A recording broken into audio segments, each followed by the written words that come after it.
araka ny nampitaina tamintsika tao anatin'ny vaovao omaly dia notomandry ny anapavin'ny filoha teo aloha marika Ravalo manana manoloana io fahoriana io indrindra dia mangataka amin'ny fanjakana ny fianakaviana mba hahafahan'ny ity filoha teo aloha ity mandevana ny anapaviny rahabitso fanatetiana ary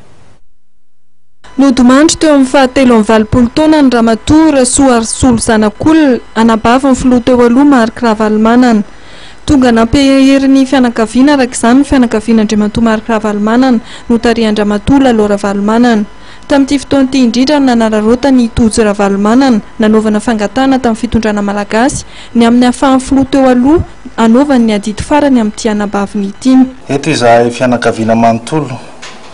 dia mangataka ny hamorapo ny fitondram-panjakana malagasy mba hamela ny dada marika Ravalo manana hanefa ny adidy farany amin'ny anabaviny Nentoso. Mariana eto fa mpianadahy izy ireo irairay sy iraireny. I dada no faralahy amin'ny ankohonany ary ny zokony rehetra dia efa nodomandry avokoa. Tsy misy na iza na inona afaka manakana malagasy tsy ahafahany manefa ny adidiny ary ny adidy tsy an'olon-dratsy. Eto izahay fianakaviana dia mamerina ny vesatra, ny alahelo, ny fahoriana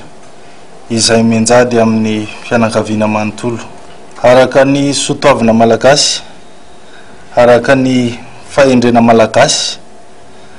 ary indrindra fa araka ny fihavanana malagasy dia tsy malagasy samy malagasy velively